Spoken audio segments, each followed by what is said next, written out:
that matters. For once, we just need to do what's best for this damn country and not what's best for the world. Today's News Talk Radio, TNT.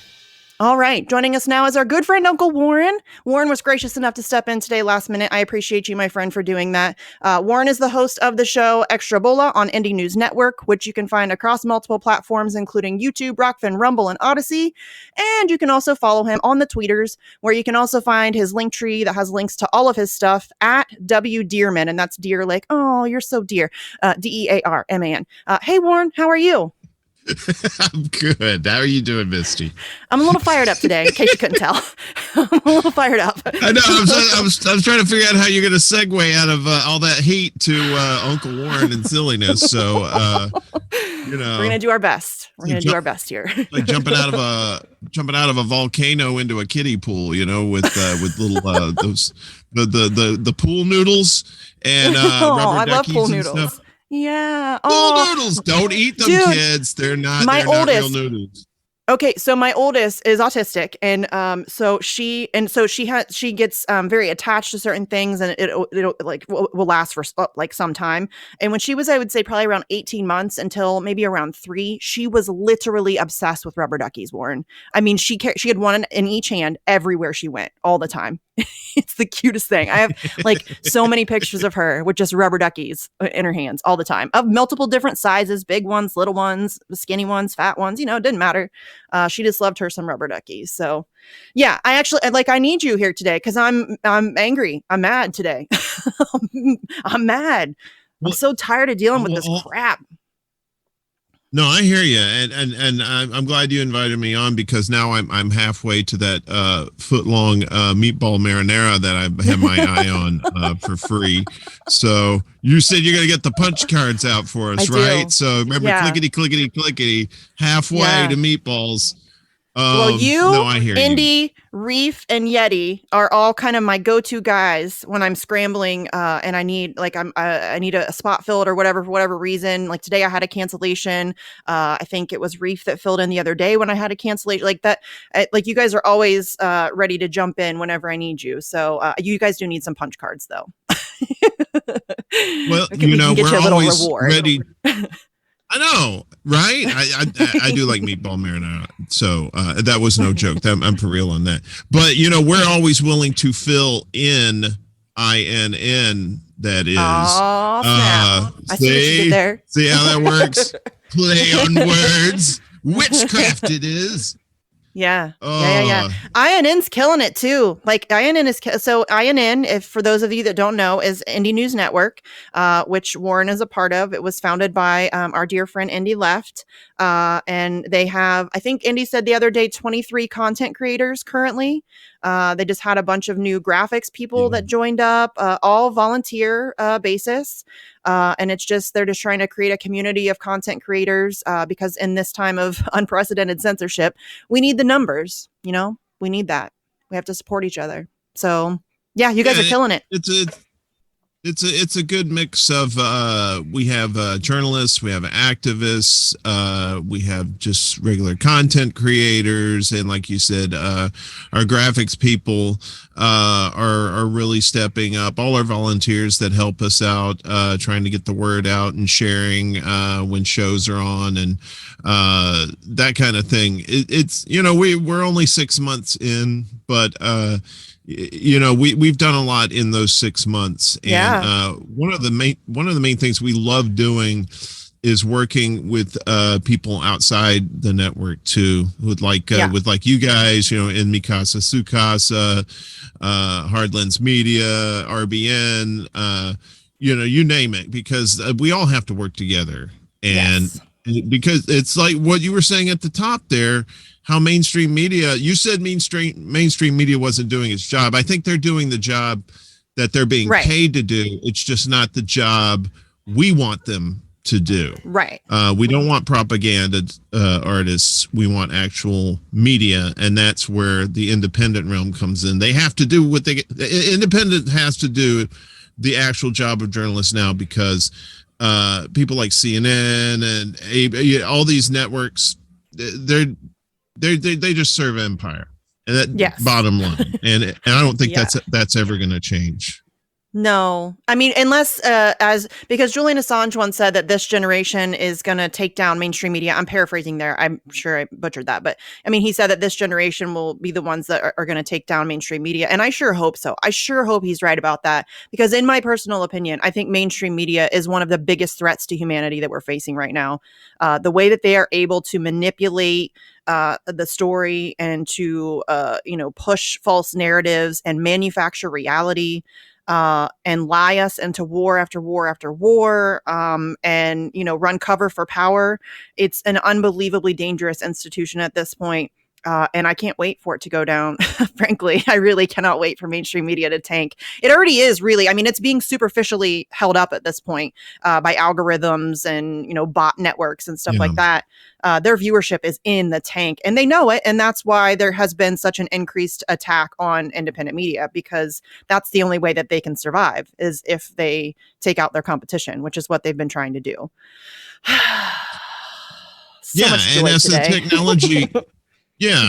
well, as the technology advances too, you're going to see like legacy media like cable and terrestrial on-air type television go the way of the dodo. And so as that transition happens, I mean, I host a show, but I also like to keep my eyes and ears in the tech world too, to see where advances in tech are going. And I see more and more independent journalists taking advantage of this non-legacy type material. Like Substack, for example, is a great place where a lot of journalists that you don't know about in the mainstream have just great articles, and I try to share those out as much as I can as well. So I mean, it's these new generations come along. I think the mainstream media, if they don't try and get their claws into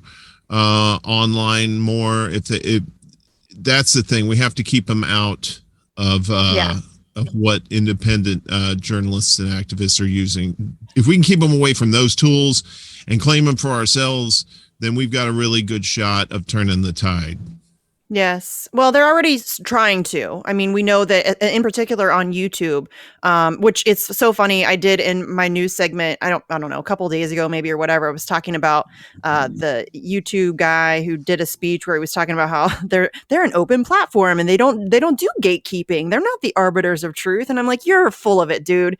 So yeah, they are already. I mean, we already know that if you go on YouTube right now and you watch, let's say, for example, a Jimmy Dore episode, if you watch one of his shows, if you have your autoplay on, it will not take you to, I don't know, another Jimmy Dore show, or maybe a Convo Couch, or a Nico House, or an Uncle Warren show. It won't take you to any of that stuff. It'll kick you to MSNBC. And those two things don't go together. You know what I mean? But that's how they manipulate the algorithm to their own favor. And those are always the recommended videos. You will never, you'll always see CNN, MSNBC in your recommended list. So they're trying. They are desperately trying to, kind of get a handle on the internet side of things. Hopefully they'll be too late. I think they are. I honestly think that they are, about extinct at this point. Nobody trusts them. Come on. I mean, that's not true. Like, some, and I don't mean this to be ageist, but some older people, are still very trusting of mainstream media. They were kind of raised on in a time where it was a little bit more respectable, at least in appearance. But there aren't most, and especially, as you said, the younger generation, they do not trust mainstream media at all. No, and they shouldn't. Not at all. Absolutely should not. So, I mean, I think they're going extinct, hopefully. Well, I mean, think about how I think we've probably talked about this before, but think about how the propaganda has conditioned people over the decades to make them so fearful of what's going on in the world that they treat the mainstream media as mommy and daddy. Like, that's where they find their comfort zone. And it's not just older people, it's just gullible people who tend to give into their fears in general, right? So that's across the board. So we have to help people to break out of that fear by saying, hey, look, yeah, I know things are crap right now. Yeah. Most 100%, but you need to know exactly what is going on because you're being led astray. You're being led to vote for people that want to keep the system going the way it is. Yeah.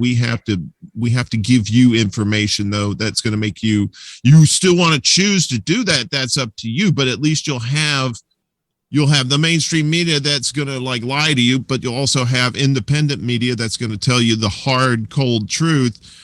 It's not going to be pretty. You're not going to like it and you're not going to feel good about it, but at least you're going to get the truth. And I think that's what's important.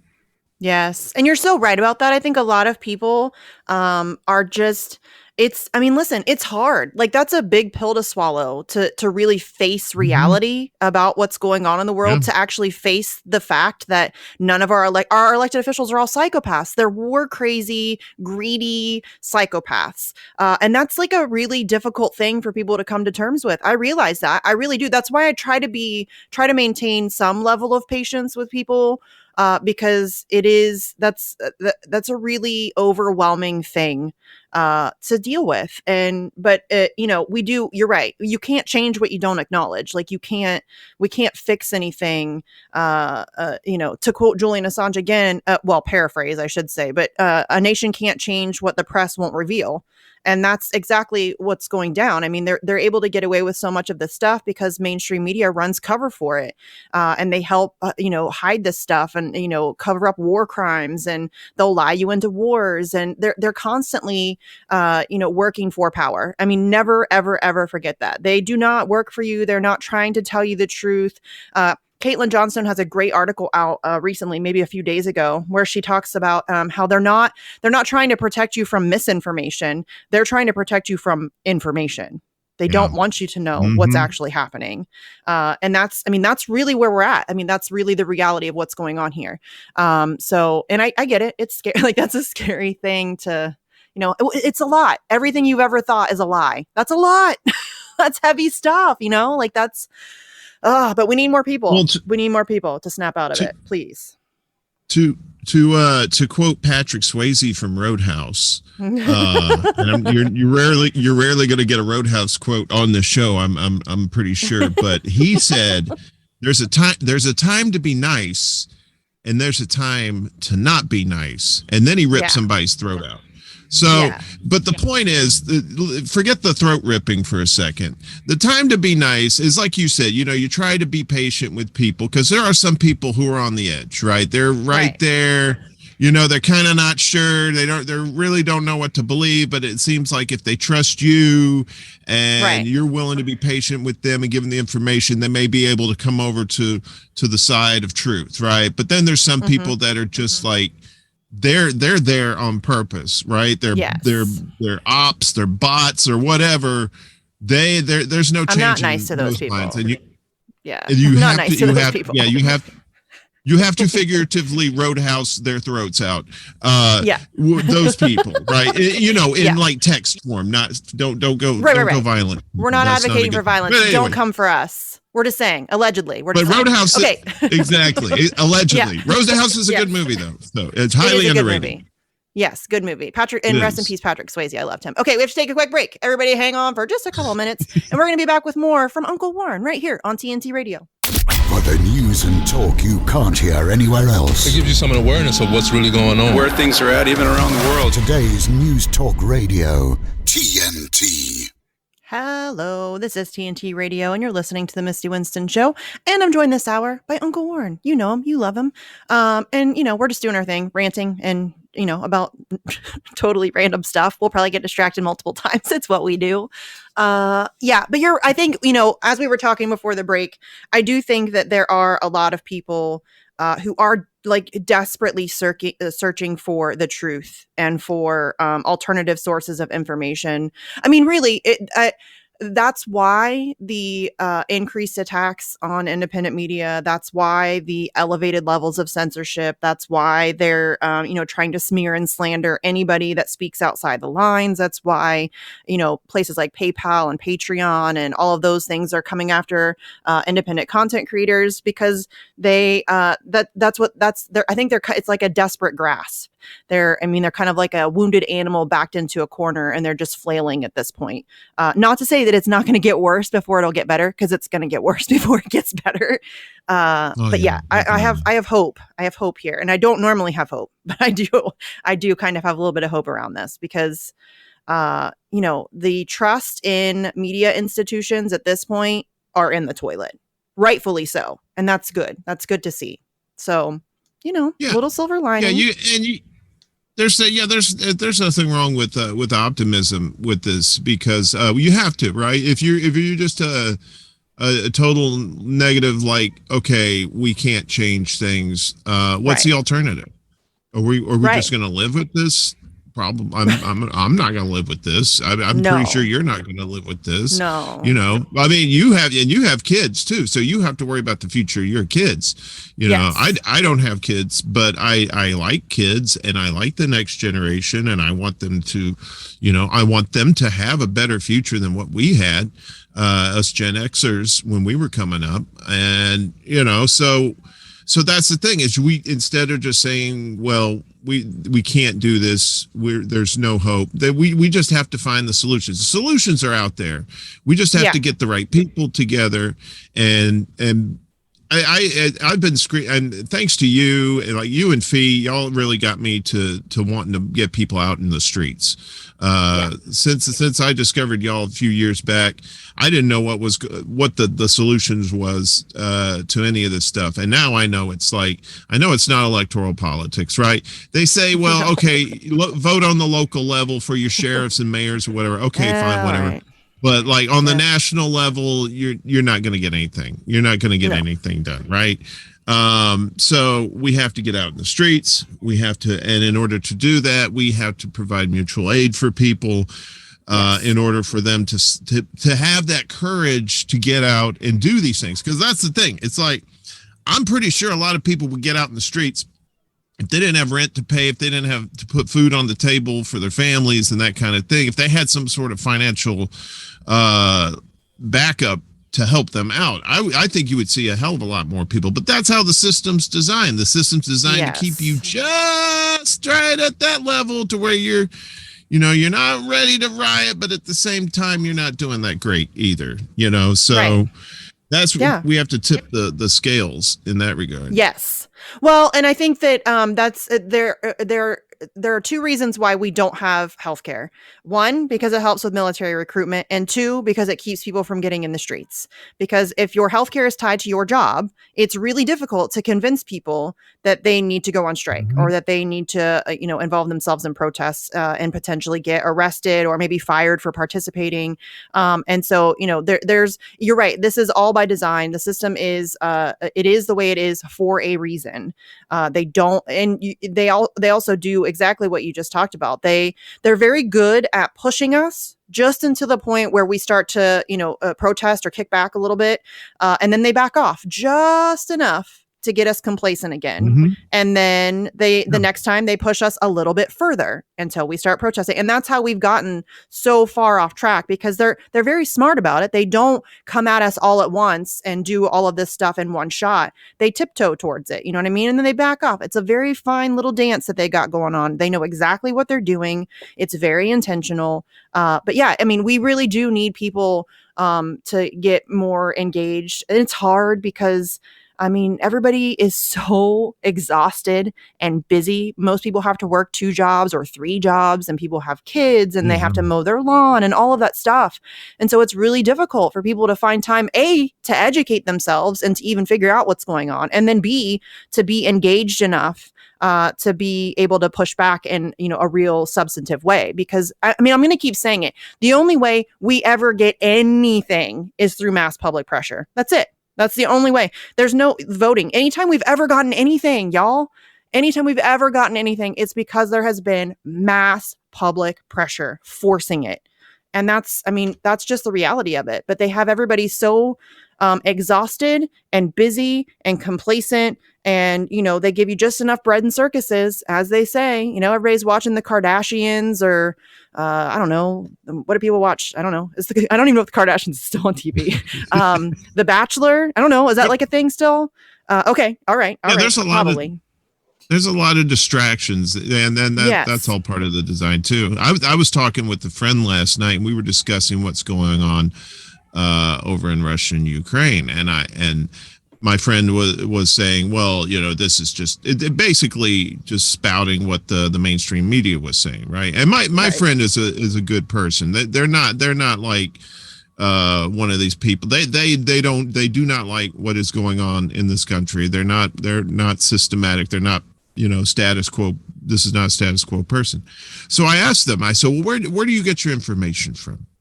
And they just kind of stalled for a second. So, I got from the local news. I said, okay, all right, your local news. These are affiliates, right? These are these local news stations. These are affiliates of network, of like big corporate networks, right? Yeah. Okay. So, do you think that it's possible that the information that you're getting from these local affiliates might actually be coming from the networks, which we all know are lying to us? And they're like, well, yeah, but Putin's a bad guy. That was like the default thing. Like, I said, okay, all right, yeah, I wouldn't invite him to the kid's birthday party to make like balloon animals or anything. All right, he's not the best person in the world, but it seems like you just kind of like don't have your mind wrapped around the whole situation. So I explained the whole thing to him. I said, yeah, they both suck, but it's like nobody wants the war, but you have to understand why Russia's doing this, and then you explain the $53+ billion that Ukraine got, and then they're like, yeah, well, I don't really like that, but they need it. I'm like, I said, we live in New York, dude. How many homeless people have you seen on the streets in New York that Eric Adams hasn't like scooped up and taken to God knows where? I said, dude, we need that. We need that here. We need it here, right? Yeah. And he's like, yeah, we need it here. We need it here. So he's very not stubborn, but it's like you said, it's just set in the ways. Doesn't really want to break out of like the comfort zone of where he gets his information. So that's why I went on. I used to be on Facebook a lot, right? I was big into the family stuff and all that stuff. But then then I found out like half the people I'm related to or my friends were either Trumpers or the other half were like big time like Democratic Party lovers. And I said, well, this is a toxic soup. I'm getting the hell out of here. But I went back on recently.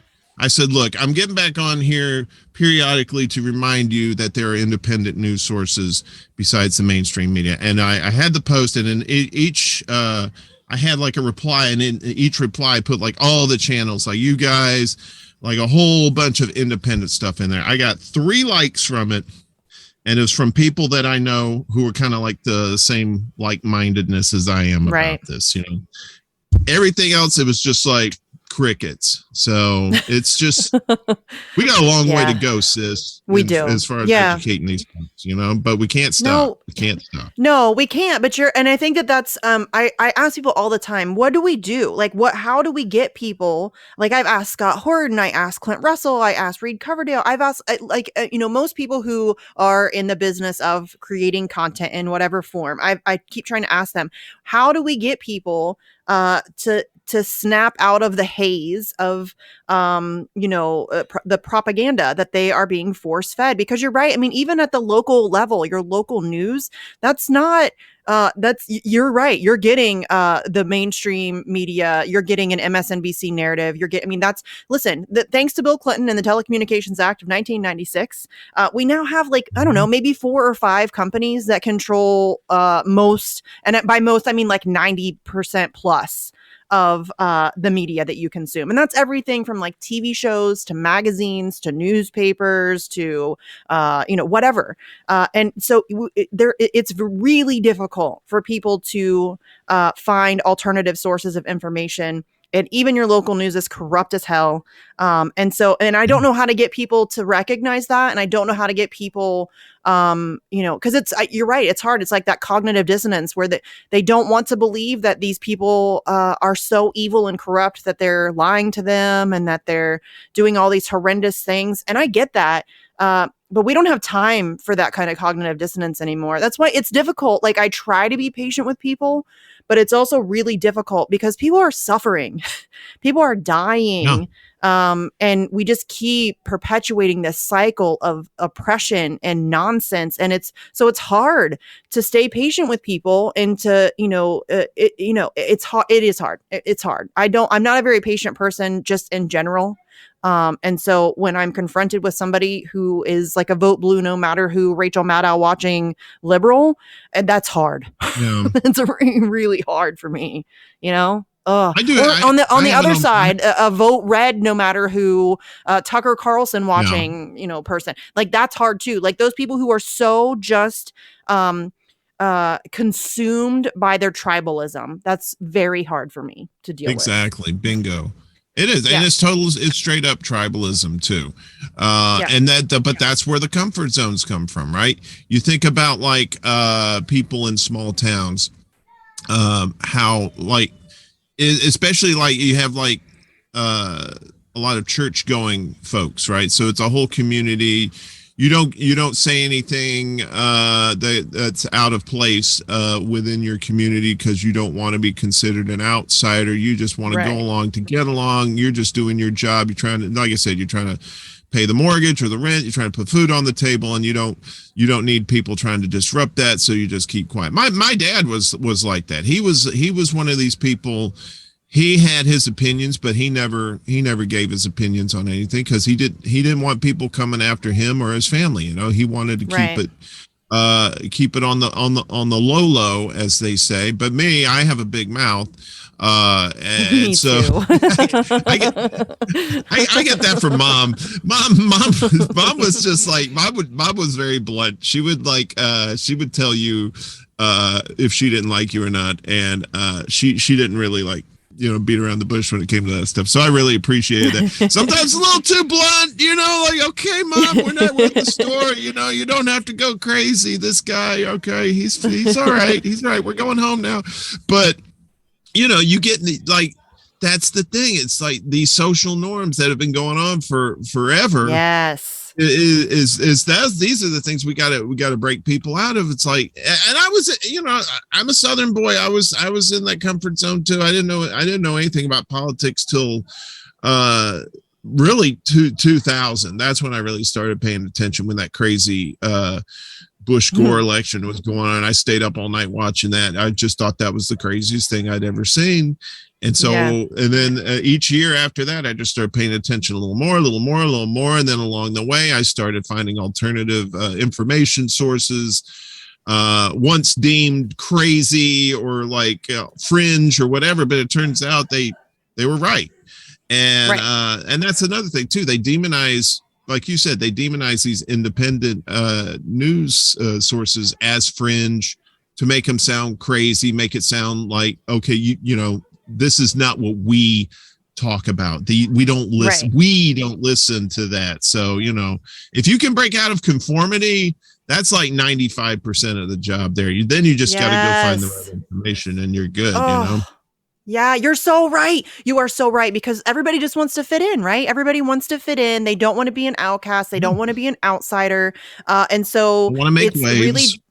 It's really difficult for people to, engage in information that's counter to the popular narrative, because everybody just wants to fall in line. Everybody go along to get along. And that's a huge problem. Easy. Oh, it's it is easy. It's like big Barca lounger chair. You get in there and it's like you're sitting in a cloud. You put your feet up. You're all nice and comfy. You don't have to worry about anything because you think this bubble around you is going to protect you.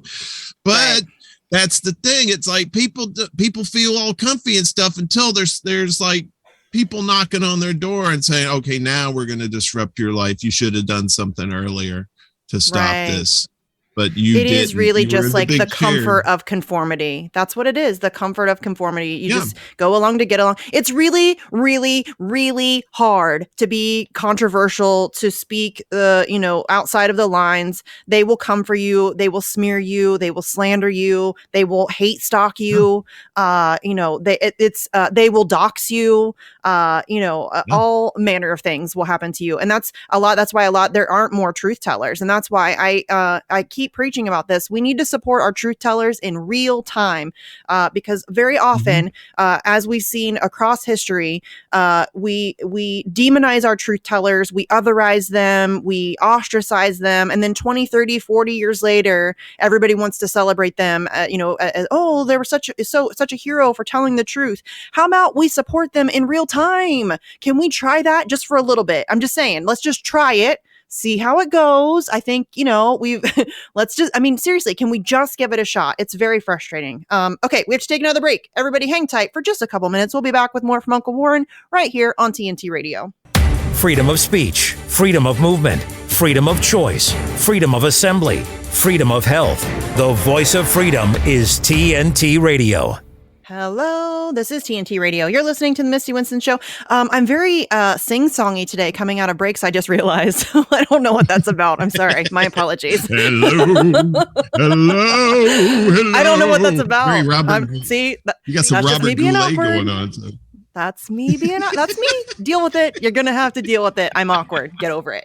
I don't know what I'm not even like a singer. I have a terrible singing voice. I don't know why I'm singing.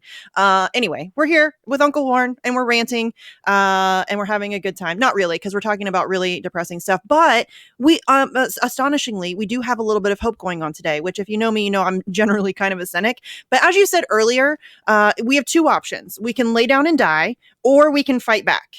And I am not a lay down and die kind of person. I'm just not. If I didn't have like a tiny bit of hope in my otherwise cold, dead heart, I wouldn't do what I do. I mean, I wouldn't. Why? I mean, especially, dealing with Assange activism. It's unbelievably hard. I mean, I don't mean to whine about it. I really don't, because I understand everybody's got their stuff, but I mean, it is like a hard slog. And so, no, I don't think anybody would do that voluntarily if they didn't have a tiny bit of hope. So yeah, I don't know where I was going with that. I'm just trying to maintain hope. No, you're absolutely right, and you do have the haters out there that come after you too, because you keep preaching the word about Assange, and that's the thing. That's how you know that you're actually being heard. By not only people who want to hear it and want to learn about Assange, but by the people who are trying to keep him where he is. Right. So the more they come after you, the better, the more that you are doing personally for that. And we all appreciate you doing that. I was talking I'm a little obsessive. No, well, I mean, it's an extremely huge thing is freedom of press. Right. Yes. We don't have it right now. We really don't have it because all these mainstream, all the dominating media that we have is propaganda.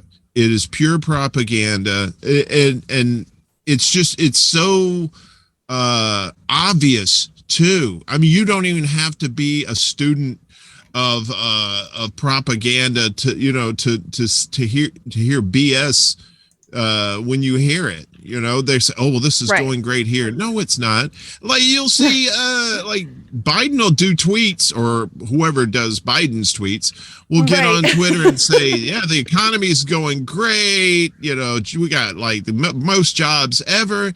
Meanwhile, you see people out there paying $6 a gallon for gas, and then the rent sky high. They know that whoever is saying that is ridiculous, and they keep hearing it over and over and over. So, you know, they're playing the propaganda people are really playing themselves because they're overplaying their hand, I should say, because they think everybody is so stupid that they're going to keep believing this stuff. And there are some people who will believe it. The cheerleaders will keep believing it, but there seems to be less and less cheerleaders as the years progress. It may be like a slow grind, but it seems like indie media is really starting to make headway. Because I was talking to Indie Left the other day, and we were talking about how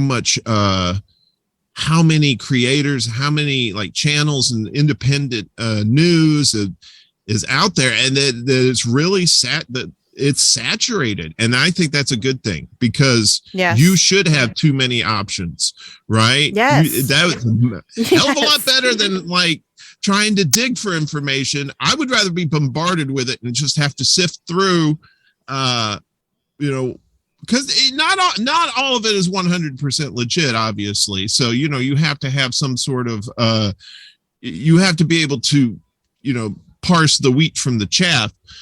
But it seems to me, as someone who's been in the media, like who was in local news down south and who really studies the media a lot, I'm starting to see more and more truth coming out of independent media than I am the naysayers who are trying to knock it back. Because the main ones who are trying to knock back independent media are the corporations, like your big channels like CNN and MSNBC, Fox News. All of them are trying to suppress it.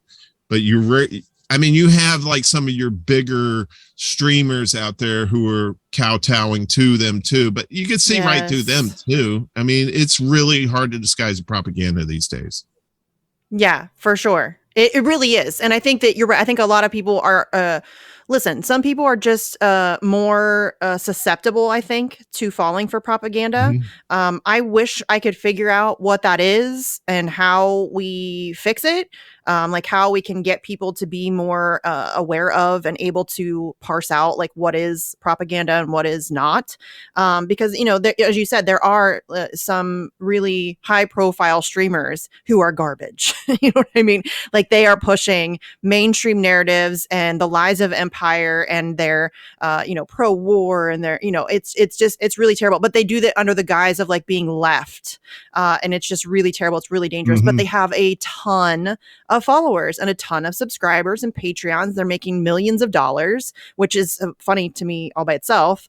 But yeah, it is very frustrating. But I do think that you're right. I do think that as we continue, especially, and again, not trying to be ageist, but I think that as like the younger generations come up, because there has been just by the way of so many examples of mainstream media just straight up lying to us that we know that they did. I think that as people come up, they can really start to recognize that, and they really are able to realize that they are, mainstream press is not a legitimate source of information, period. End of story. That's not to say that they don't occasionally do some good work or might do like have like a couple lines of truth mixed in with their bullshit. But for the most part, they do that intentionally. They throw in those kernels of truth and those decent stories every once in a while. Every once in a while, they'll let Chris Hayes talk about Yemen for 7 minutes or whatever. Like every 4 years, they'll let him talk about Yemen for 7 minutes. And everybody's like, oh my God. And they give him kudos for talking about Yemen for 7 minutes. And no, he doesn't get kudos for talking about Yemen for 7 minutes. He has a primetime show on a major network. He should be covering that every single day. Every single day, he should be mentioning Yemen, not once every 4 years for 7 minutes. But that's why they do that. They throw in those little kernels of truth and that little bit of good stuff, because then that makes it makes people, it lends them a sense of legitimacy that they don't otherwise deserve. So yeah, it is hopefully, I think that we're right though. I do think that we're right. I think that more people are catching on to it and we're on the right track. I really do think that that's why we're seeing these desperate grabs for censorship. I mean, that's exactly what this is about. They know they're losing control, Well, look at these big accounts on YouTube, and they actually sprung up during Bernie's run, right? They started around 2016 and they fed off of that energy. Yeah. Now here we are. You fast forward to 2022. We come to find out that Bernie, a lot of us have come to find out that Bernie is just like the rest of them. He was just a shepherd trying to get people into the Democratic Party. So now, because Bernie and AOC are being given sunlight as to who they really are, now these channels that grew because of them are starting to dwindle too. Right. They're becoming desperate too. So they're calling out like other independent news sources and trying to, smear them and whatnot. So, and you love to see that, because, that's when that shenanigans are starting to crumble too, right? If we could teach a class on how to be critical thinking, like critical media thinking, I think that would be a great class to let people. I should do that. I should do that on the show. I should ask. I know who I could ask. I could ask Dr. Piers Robinson. He's an expert on propaganda. That's what he does. It's what he's been studying for years, decades. He's brilliant. And I could have him on like on a regular basis, and we could like kind of deconstruct what propaganda is, how it's used, how you can recognize it. We could even like play examples and then like deconstruct it. You know what I mean? That would be amazing. Actually, that would be awesome. It's fun. Good idea. I was in college, I tell you, when I was in college, I took broadcast journalism. That was my major. And one of the classes I took was called media aesthetics. It was actually an elective to the course, but it was fascinating. So at the time, we're talking about pre-modern internet. So it was mostly focusing on like legacy stuff like magazines, newspaper articles and stuff like that. So one of the examples they had was this picture. It was a lady and she was in a low cut dress and it was like wearing a fancy dress or something. And so what they tell us is like, look at where the point of the low cut dress goes to. It looks like an arrow, right? That's intentional. Right. That arrow points you down to the words they really want you to see. Right. So it was the class showed us how the propaganda works, like in commercials, but it also applies to propaganda like political and news and whatnot. How they use these devices, these talking points, the talking points you can look for, all these little bits and pieces that come together to make propaganda. Yeah, I think your guy would be great if he could just help people to recognize those individual parts of it. And then it's like, it's almost like reverse engineering, right? You got something and then you just break it apart down to its basic elements. And then you figure out, okay, now you know how it's made because you have all the separate elements there in front of you. And once you know what to look for, you can't unsee it. Like you can't not see it. I mean, it becomes very obvious, I think, once you become aware of what you're looking for. Okay, we have like 90 seconds left. Do you have a show tonight? Are you doing a show tonight? What do you got going on? No show tonight. I'm still in maintenance mode with the show. I think next week I'm going to have JB Font on, and you maybe if you want to come on. So yeah, I can come next week. I want to do a little. Yeah, we'll have a little fun panel. It'll be great. I got my regular thing on Wednesdays with Jimmy Sunderland on Kerberos at 1 p.m. We do the news on Wednesdays. And I got Extra Bulla, a secret show. Who knows when that comes on? It usually comes on around midnight whenever I feel like it. Everything is at Linktree/Extra Bulla. Sweet. And you can follow Warren again at W Dearman, DearMan on the tweeters. Thanks for coming on. I appreciate you taking the time last minute. You're so dear too. Yes, no problem. I want that sandwich. Okay. I'm going to get you your punch card. Don't you worry about it. Okay. Woo-hoo. Everybody hang tight. I have more coming up for you right after this here on TNT Radio.